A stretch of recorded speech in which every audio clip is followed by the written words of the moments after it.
Bueno, a mí me toca presentar a nuestro siguiente invitado. Él, al igual que Felipe Moreno, siguieron caminos similares. Él es biólogo marino y también doctor en ciencias de la misma casa de estudios de la Universidad Austral de Chile. Eh, Él es también miembro del grupo de especialistas en nutrias de la IUCN. eh, bueno, ha explorado diversas áreas investigativas, abarcando también diversas disciplinas como la conservación biológica, la ecología, la fisiología ecológica y también la genética cuantitativa. Posee una vasta experiencia en la elaboración de líneas base para fauna terrestre y también acuática. Eh, hoy día pertenece a Strix, en monitoreo biológico, por lo que le damos una cordial bienvenida al doctor José Luis Bartgel. Sí, muchas gracias por aceptar la invitación y bienvenido, José Luis. Bien, muchas gracias por la invitación. ¿Se escucha bien, cierto? Ya. Sí, perfecto. Entonces, después de la muy interesante presentación de mi camarada, yo le voy a contar de la otra parte que Felipe mencionó, que es sobre un estudio muy focalizado sobre los patrones de actividad de aves. ¿Ya? Les voy a compartir la pantalla. ¿Se escucha? ¿Se ve? Sí, se escucha Ya. bien. Todavía no se comparte la pantalla. Eh, compartir pantalla. Con audio, recuerda.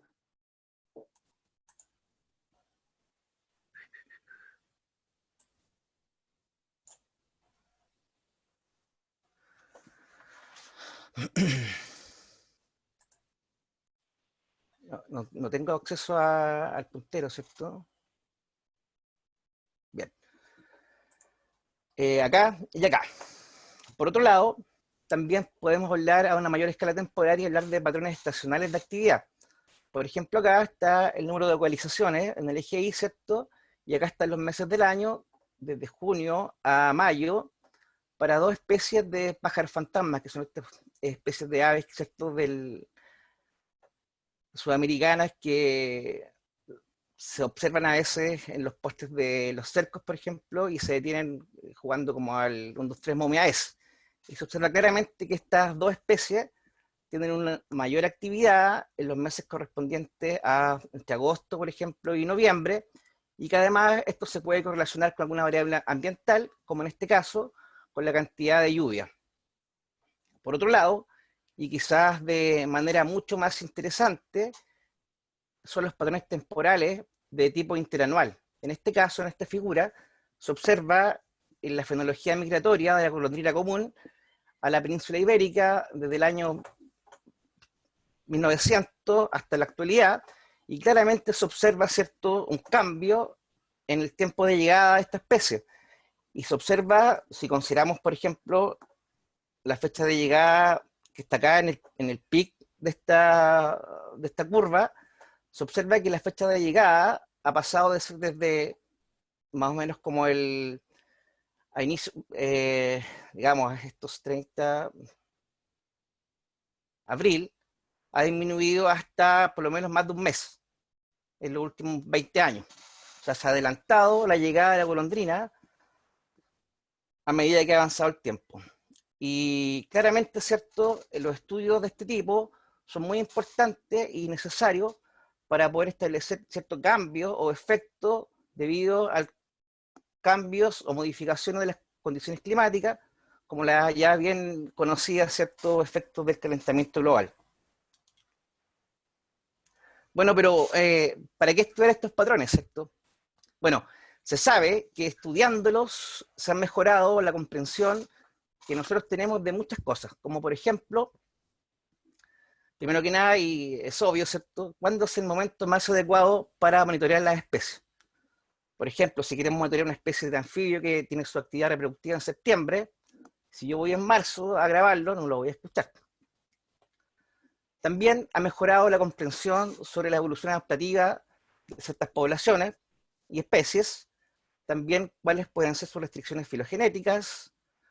Se ha mejorado también la comprensión de cuáles son las estrategias de forrajeo que presentan algunas especies. También se ha intensificado el conocimiento sobre aspectos de su fisiología ecológica y evolutiva, y también se han conocido cuáles son sus respuestas a disturbios antropogénicos. Y por último, ¿cierto? Se ha observado con estos estudios de largo plazo modificaciones en aspectos de su fenología que se pueden estar asociados al cambio climático. Esto es muy relevante. En general, la mayoría de los estudios en ecología, ¿cierto?, analizan cambios ya sea en la riqueza o en la abundancia de las especies, lo que también puede ser, como mostró Felipe, en índices de diversidad.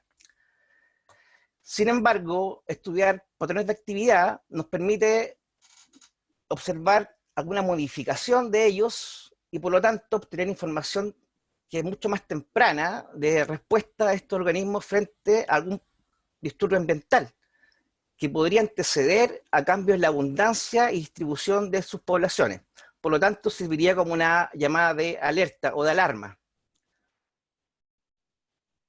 Y en relación, de manera muy general, ¿cierto?, a los patrones de actividad de las especies o de los animales, estos pueden ser clasificados en tres tipos: especies que son diurnas, especies que presentan un patrón de actividad nocturna, ¿cierto?, como este concón, o también especies que tienen actividad crepuscular.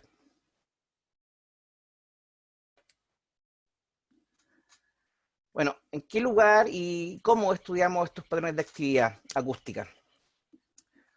Tal como indicó Felipe, ¿cierto?, nosotros hicimos este estudio en la selva valdiviana, que es, lo vuelvo a repetir de nuevo, es uno de los bosques templados lluviosos, es el más austral del mundo y es reconocido como un hotspot de biodiversidad, y en él podemos encontrar especies que son representativas como el arrayán, el avellano, el canelo, el coigue, los culigües, el mañío hembra, el macho, el olivillo, ¿cierto?, la tepa, el tepú, el ulmo y otras especies. ¿Y en qué lugar específicamente? Bueno, este estudio lo llevamos a cabo en el Parque Oncol, ¿cierto?, que es una reserva de carácter privado que tiene la Forestal Arauco, que se encuentra ubicado a unos 32 kilómetros noroeste de la ciudad de Valdivia. Y en este sitio nosotros instalamos o seleccionamos 4 estaciones de muestreo, que están acá indicadas con los numeritos, el 1, el 2, el 3 y el 4. En cada uno de estos sitios instalamos un equipo de registro autónomo de audio.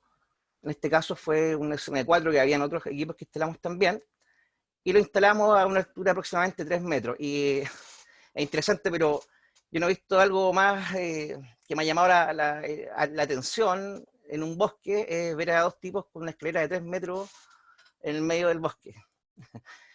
Y con estos equipos nosotros registramos audio entre los meses de enero y marzo en el año 2017.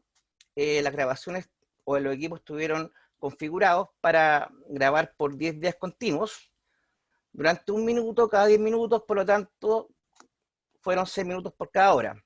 Mensualmente recolectamos las tarjetas para obtener la información y también aprovechamos de cambiar las fuentes de energía.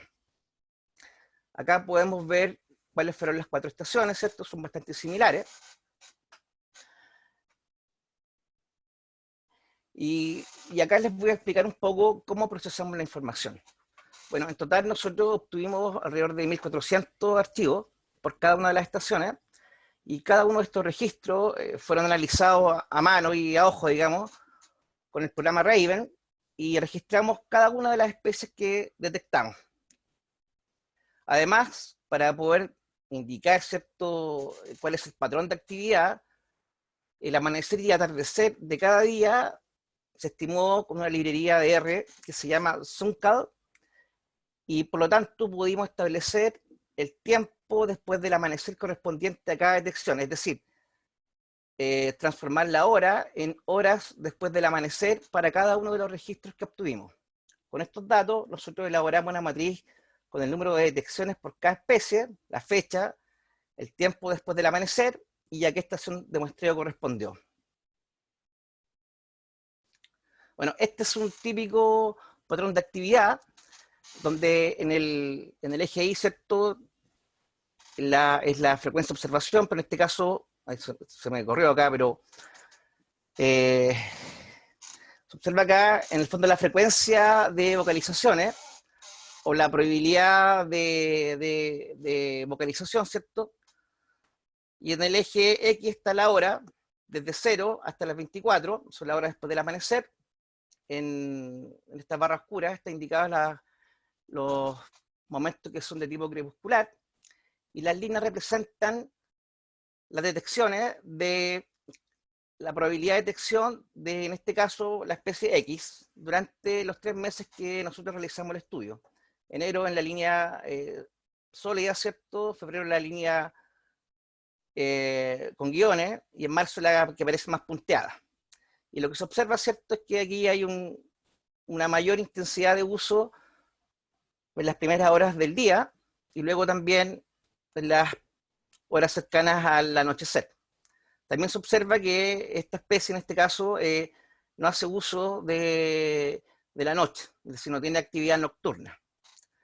Y este patrón de actividad, ¿cierto?, lo que representa es la probabilidad de detección de cada especie en función del tiempo.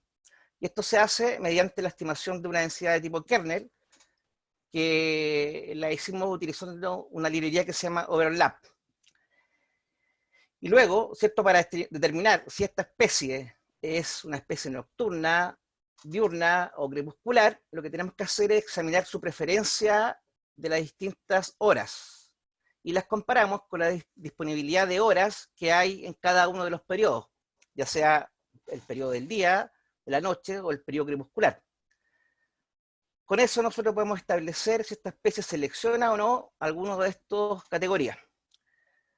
Para entender esto, que puede ser un poco complejo, ¿cierto?, les voy a mostrar acá un pequeño ejemplo, que en el fondo la selección de un recurso, en este caso el periodo del tiempo, tiene que ver con la relación que hay entre el uso y la disponibilidad de este recurso. Este es un ejemplo donde un dueño de un hotel, ¿cierto?, quiere saber qué cerveza le gusta más a este caballero. Le deja algunas cervezas en su minibar. Entonces el día 1 él encuentra 4 cervezas que son iguales, pero solamente se puede tomar una, y tiene una selección de 1. En realidad elige una, pero solamente hay un tipo de cerveza. El día 2 elige una cerveza oscura, que esta es una cerveza cuello negro, ¿cierto? Pero hay 3 cervezas cuello negro y una cristal. Entonces esta división sería 1.3.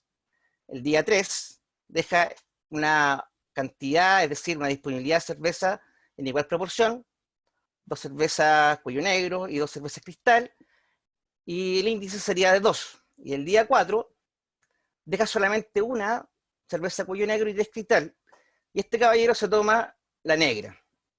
En este caso, podríamos decir, y de manera certera, que este señor estaría seleccionando la cerveza cuello negro porque la está eligiendo sobre un recurso que está menos disponible, ¿ya? O sea, no está prefiriendo algo que está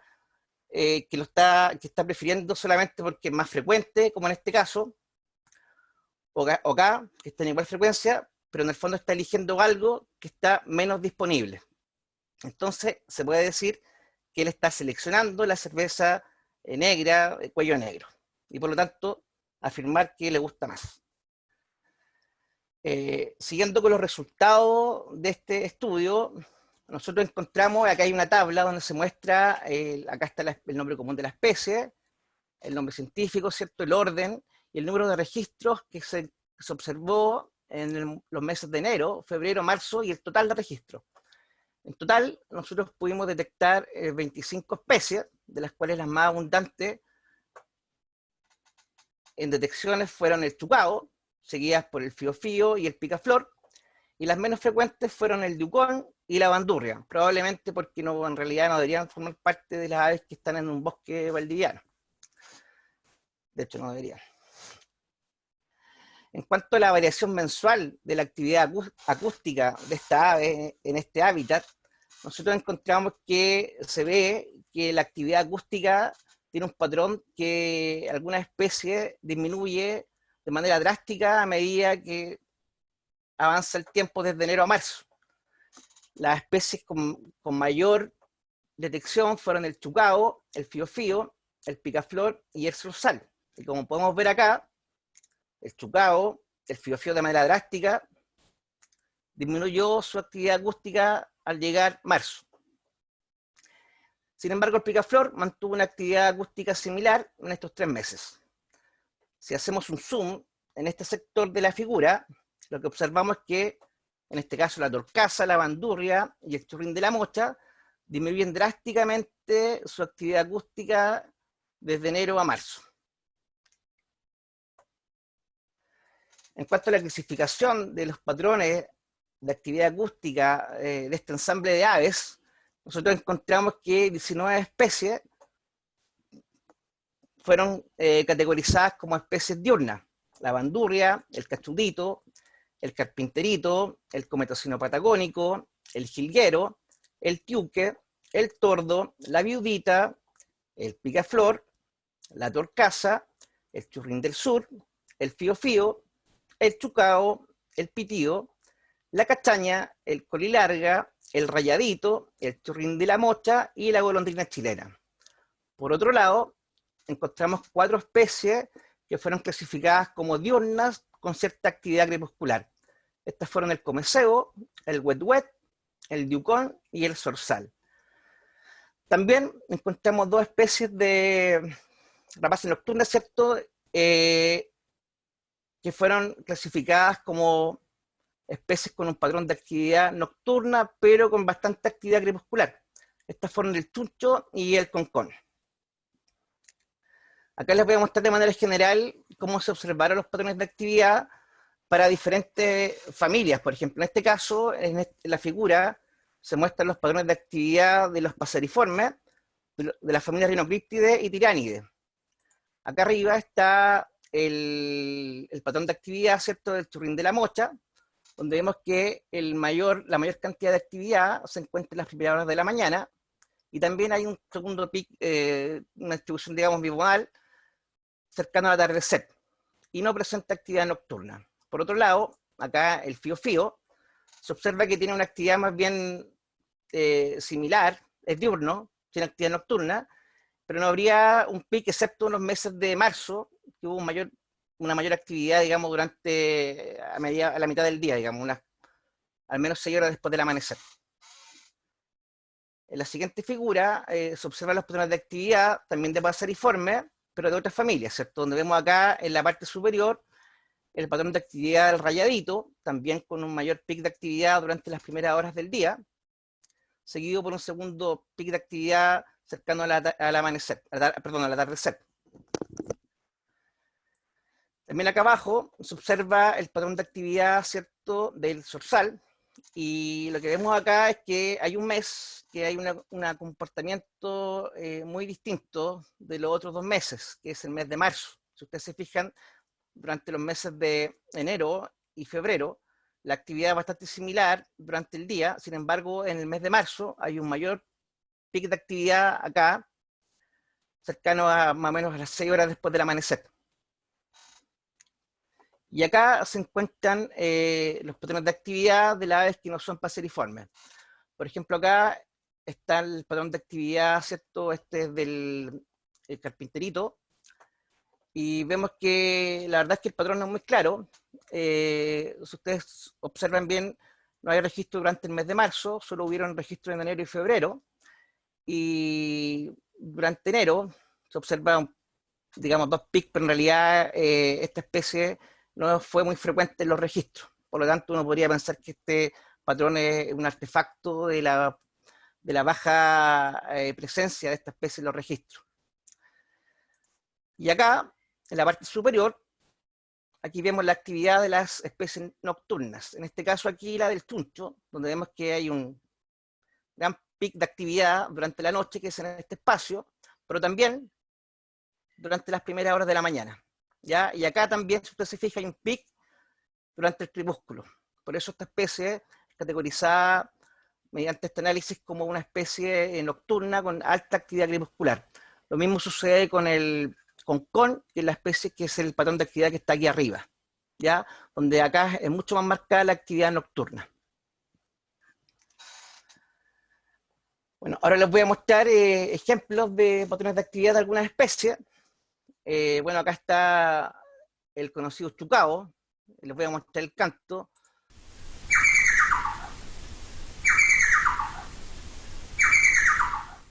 Y lo que vemos es que, ¿cierto?, esta especie presenta una actividad de tipo diurna. No vemos la actividad bastante pareja durante el día. Usted se fija, no hay pique de actividad, ya sea al amanecer o al atardecer. Y lo que sí se observa es que hay una mayor actividad en el mes de marzo. ¿Ya?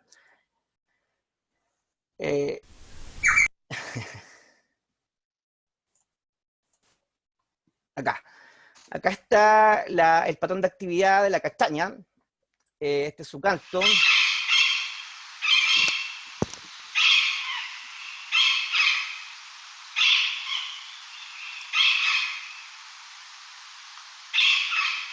Entonces, digamos que esta es una especie diurna y presenta el típico patrón bimodal de actividad, donde tiene una mayor cantidad de actividad vocal durante las primeras horas del día y durante las últimas. Los coros matutinos y coros también al atardecer. Acá está el patrón de actividad del zorzal.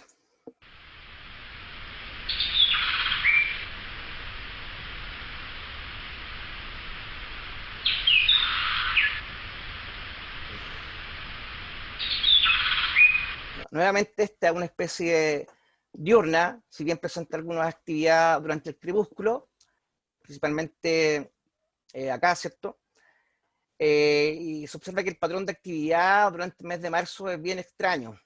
También se debe a que hay una menor cantidad de registros de esta especie en ese mes, y probablemente también sea un artefacto. Pero en este sistema, ¿cierto?, es una especie que es diurna, con cierta actividad crepuscular. Acá está una foto muy bonita, por lo demás, del wet wet. Este es su canto, inconfundible por lo demás. Y vemos también que esta especie, si bien presenta un patrón de actividad diurno y con bimodal, la mayor cantidad de actividad se encuentra en las primeras horas del día, acá.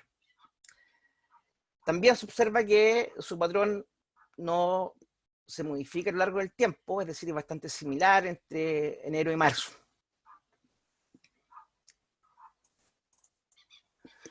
Acá hay un patrón de actividad de una ave nocturna, ¿cierto? En este caso, el concón.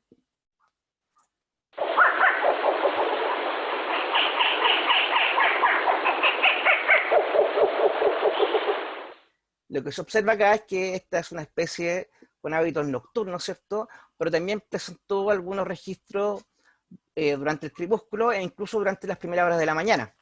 Acá. Incluso algunas durante el 6 horas después del amanecer. ¿Qué más? Otra cosa interesante es que claramente la actividad acústica de esta especie fue mucho mayor en el mes de enero. Acá. En la mitad de la noche.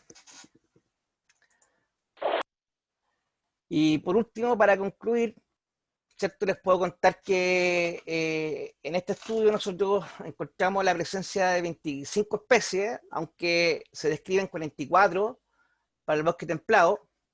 Sin embargo, todas las especies que nosotros detectamos, ¿cierto?, son un componente esencial del bosque templado lluvioso valdiviano, como son el chucao, el wet wet del sur, el churrín del sur, el picaflor, el fiofío, el rayadito, el zorzal, el chuncho, el concón, el cachudito y la castaña. Además, un 76% de las especies que nosotros detectamos son diurnas, un 16% son diurnas con actividad crepuscular, y solo un 8% son nocturnas con actividad crepuscular. Por otro lado, ¿cierto?, los patrones de actividad que nosotros estimamos en este estudio servirían como una línea base para poder detectar cambios, las respuestas de estas aves, ¿cierto?, frente a posibles disturbios ambientales que ocurran en el futuro.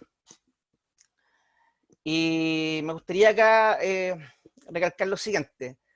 Existe una urgencia, o es muy necesario, que nosotros conozcamos cuáles son los patrones de actividad acústica de las aves y anfibios a lo largo de Chile, ya que esto en realidad sería una línea base para poder establecer medidas de manejo que sean oportunas y efectivas para conservar sus poblaciones. Claramente esto no existe, ¿cierto? Y es muy necesario conseguirlo. Y finalmente se sabe que tratar de entender las relaciones que hay entre las distintas especies en relación a las fluctuaciones ambientales solamente se puede lograr a través de monitoreo a largo plazo. Por lo tanto, es muy importante que estas iniciativas se potencien y se sigan, digamos, realizando. Me parece que en Chile hay cuatro sectores o 4 zonas que se han monitoreado a largo plazo, 4 iniciativas. Y por último, quería dar las gracias. Y espero las preguntas. Espero no haber ido muy rápido, pero la falta de costumbre. Gracias, José Luis. Bueno, disculpa, bueno, Nelson, disculpa, esta foto venía en relación a lo último que ibas a decir, pero no lo dijiste, entonces me echaste a perder la foto, bueno, me echaste a perder el chiste. Bueno, lo voy a decir. Ya, Que José Luis se declara un especialista en asado y particularmente en tomaquillo, entonces que para los amigos lo prepara, pero de manera maravillosa, así que por eso claro, decía eso, bueno. respecto de la foto. Ok, sí, ahí está mi discípulo parrillero, entonces. Extraordinario. Bueno. ¿Qué es lo que es? Muchas gracias. Peter, ¿preguntaba algo? ¿Qué es lo que es esta? ¿Va a cocinar? Eso es un asado de vacuno, de un corte que se llama estomaguillo. O se conoce también acá como asado criollo, digamos, pero en el sur se conoce como estomaguillo. Amarillo, muchas gracias.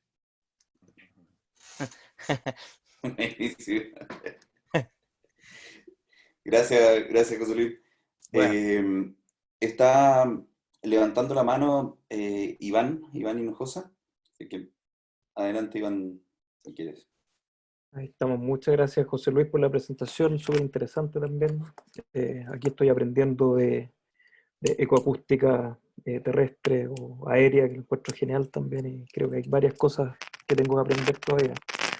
Y te pregunto por los insectos. ¿Ustedes han hecho algo con los patrones de actividad de insectos?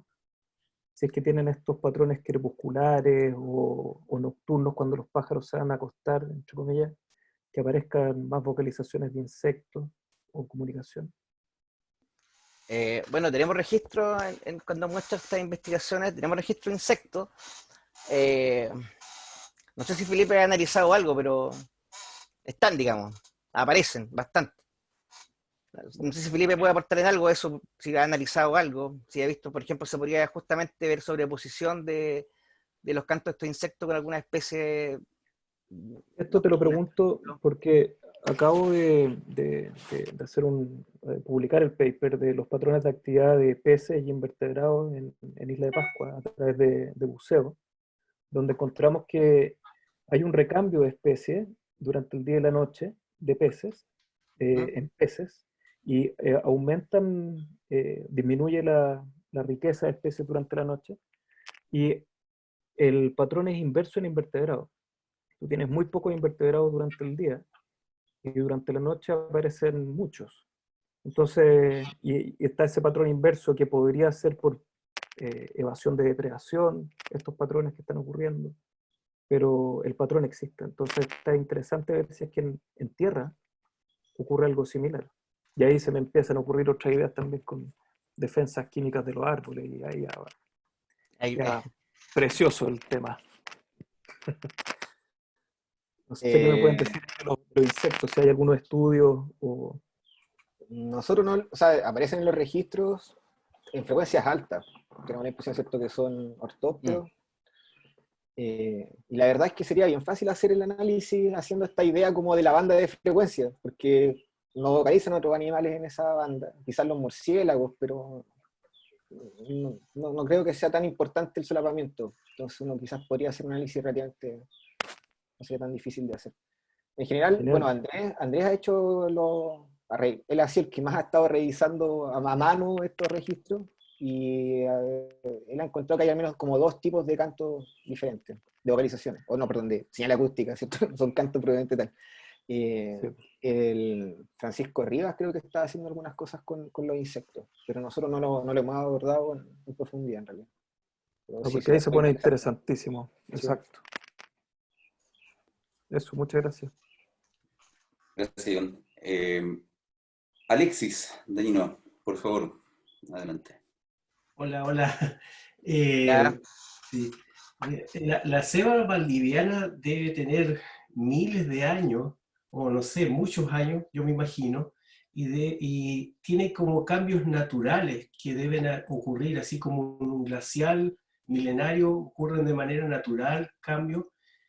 Y cómo se puede discriminar en este canto de las aves, en esta línea base que tú construiste, si los cambios que puedes detectar en el futuro son de manera natural de la selva valdiviana o producto del cambio climático. Bueno, una pregunta interesante y claramente si no existe una línea base completa y detallada, ¿cierto? No se puede hacer nada. No se puede responder la pregunta. Y si existe, bueno, sencillamente hay que hacer correlaciones con alguna variable ambiental que se haya ido modificando en el tiempo y que coincida con este cambio en lo que tú estás observando. Y podría decir que la temperatura, la pluviosidad, el número de personas que visitan, por ejemplo, el parque, etcétera. Quizás alguna especie invasora que haya llegado al parque, algún insecto, algún depredador de aves, bueno, no sé. Pero así se podría hacer. Lo importante es que ahora hay una línea base para ir comparando en el futuro. Eso es lo más importante. Si no hay una línea base, en realidad uno puede después generar hipótesis nomás, pero que no puede poner a prueba. Súper. Gracias. Gracias, Alexis. Mauro Soto. Mauricio, Gracias. ¿Qué tal, ¿qué tal, JL? Mauricio? Qué ¿Qué tal? gusto verte. ¿Qué tal? Tanto tiempo. Oye, súper interesante todo. Lo único que me llama un poco la atención, y de eso quería conversar contigo, es que las vocalizaciones de las aves van cambiando de contexto, y claramente tú un poco lo mostraste con los cambios estacionales, que hay aves que, entre comillas, desaparecen, sobre todo, por ejemplo, el zorzal, pero no es que estén desapareciendo, lo que está cambiando es su actividad acústica porque está estrechamente relacionada con el periodo reproductivo.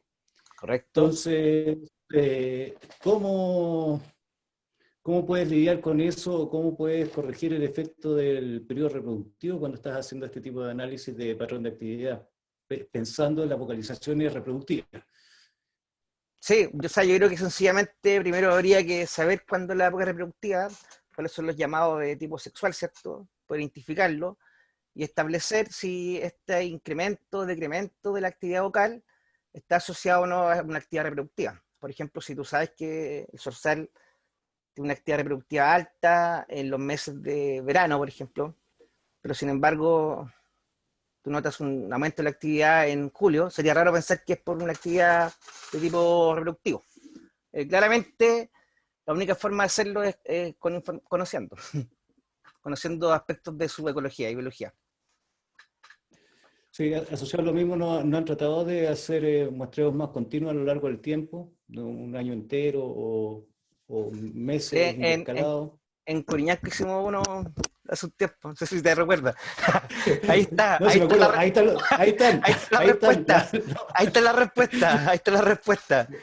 Bueno, conversemos más rato al respecto, entonces. Se están analizando ahora, Mauro, en todo caso. No, sí, ahora Andrés, de hecho, está encargado de eso, así que ese paper pronto verá luz. Justamente ahí No, tenemos es que ahí está. lo que pasa es que no quiero interrumpir tu presentación, JL. Nosotros hicimos algo parecido, no con la cantidad de especies que tienes tú, pero sí en un contexto de características de parche. Bueno, Andrés también estuvo poniendo ahí los equipos. Y tenemos cambios del patrón de actividad en función del nivel de intervención antrópica dentro del bosque. Así que mientras más fragmentados se polarizan los patrones justamente de crepusculares. Perfecto. ¿Sí?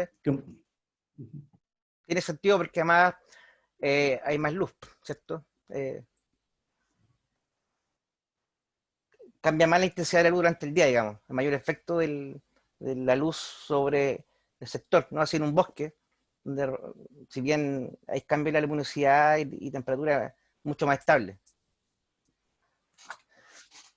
Pero bueno, tenemos una riqueza ahí en las grabaciones que tenemos de Curiñanco de un año. Tenemos la línea base ahí que está en proceso, en procesamiento. Así que eso es bueno. Súper. Súper. Gracias, Mauro.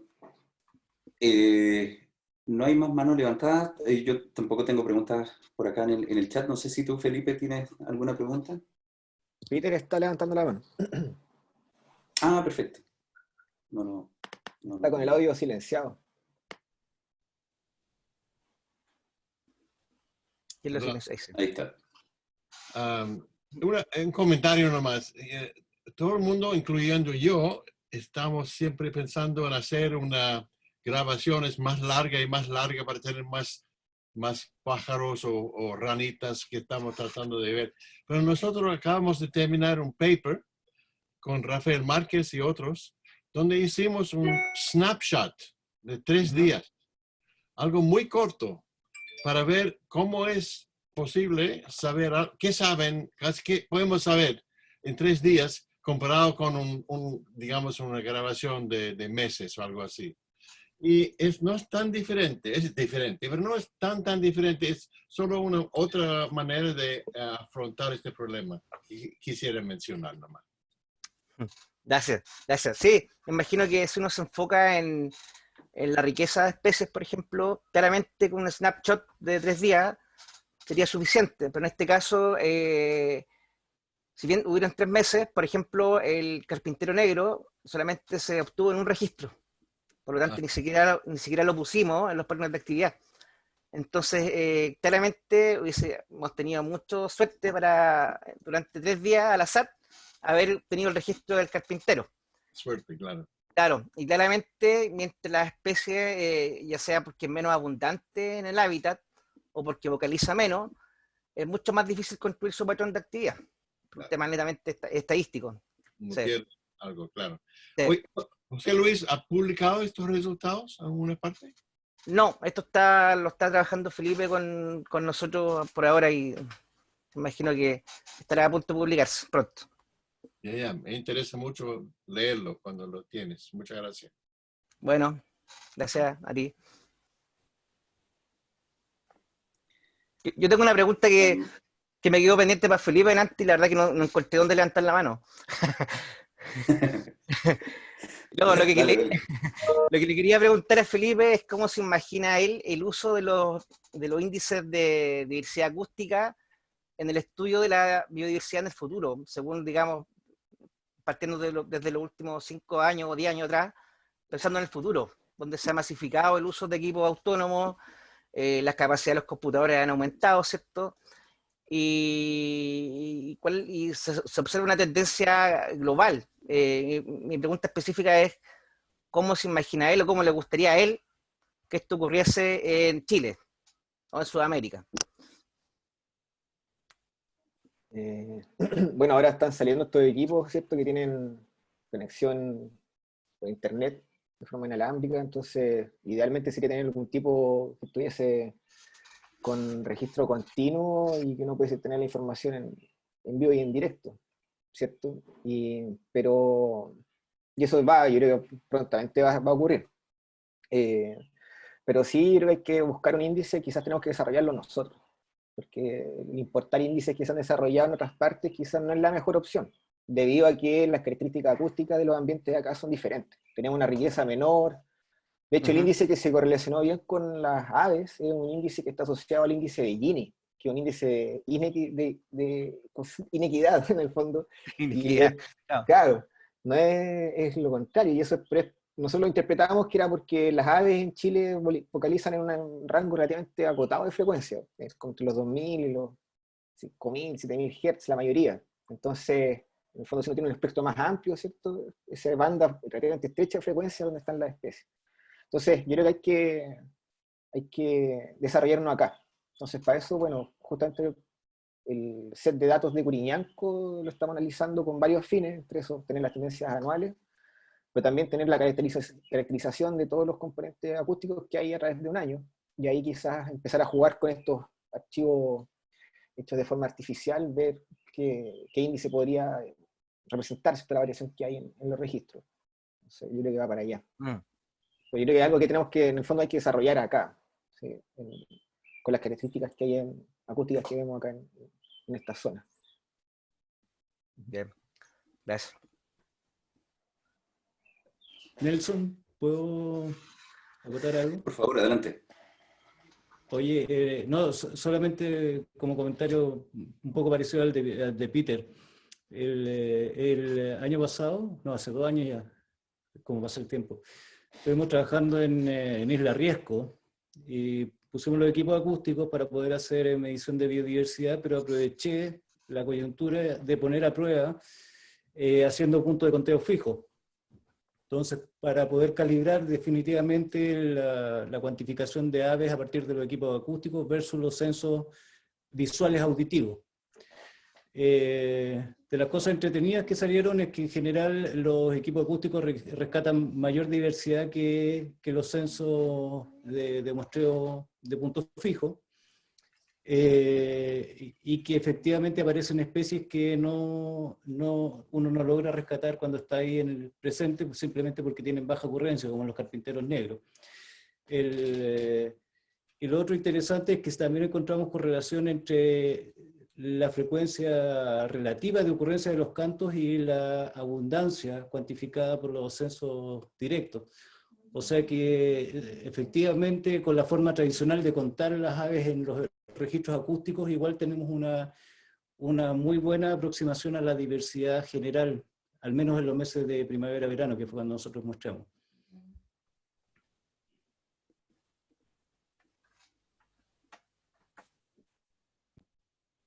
Perfecto. No sé si hay más preguntas. Una de las cosas que estábamos viendo nosotros era que muchas aves, si uno tiene un muestreo continuo a través de las horas del día, debido a que no son tan marcados los patrones, no son tan crepusculares, ¿cierto? No se ven tan temprano al amanecer, igual uno, si está muestreando de forma continua en el día, logra capturar la riqueza de especies que hay, en términos generales. Entonces, no sé si es tan así que hay que ir a cierta hora particular para encontrar a todas las especies. Quizás una alternativa es dejar los equipos y que muestren continuos varios días, más que quizás sentarlos a cierta hora, ¿no? Lo otro interesante, perdón que interrumpa, es que acá con un colega, con Eduardo Silva, él está trabajando con trampas cámara y encuentra los mismos patrones de actividad que está mostrando José Luis, exactamente iguales, pero con trampas cámara, en el caso de las aves. Entonces, efectivamente se rescata muy bien la actividad, tanto acústica como en directo con las trampas cámara. Si hay un paper que son el Chucao y el Wet y ven el solapamiento de actividad con las guiñas, a ver si es que en el fondo se evitan. Pero se está hecho con cámaras trampa. No sé, no me acuerdo quién lo hizo.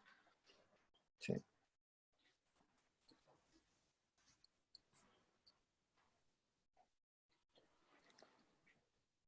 Perfecto. No sé si hay más comentarios, más preguntas. Acá hacen una pregunta. Valera Ulloa dice: hola José Luis, ¿qué ideas de conservación se te ocurren a partir del conocimiento de la actividad acústica de aves?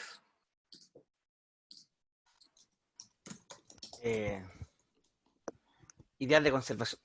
¿Te la repito? Sí, no, la verdad que no entiendo mucho la pregunta. Si la podría especificar un poco. El que está en el chat. Ah, Eso es bueno. lo que dice. Repítela, por favor. ¿Qué ideas de conservación a partir de...? El conocimiento de la actividad acústica.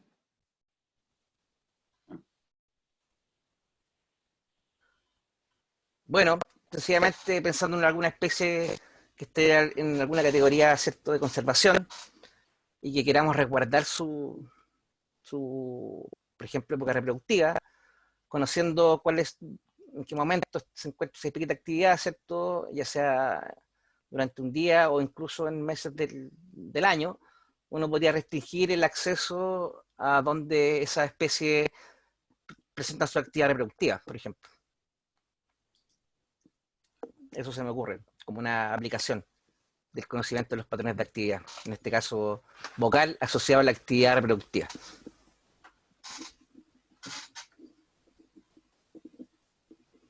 Súper. Ok.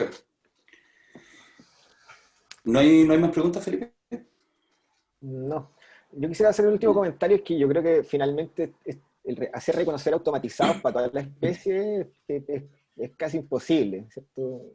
Sobre todo porque hay especies que son poco frecuentes y tener que hacer el matching con las otras es difícil. Por ejemplo, en el caso de las redes neuronales, poder entrenar se requiere mucha información. Entonces yo creo que lo que sí hay que tratar de hacer una combinación entre índices de diversidad acústico y quizás un par de especies que sean como interesantes de seguir, monitorear y hacer esa comparación. O sea, en el fondo ir siguiendo esos dos sistemas, con algunas especies particulares más los índices. Yo creo que esa es como la combinación que hay que tratar de implementar en los planes de monitoreo. Sí. Uh-huh.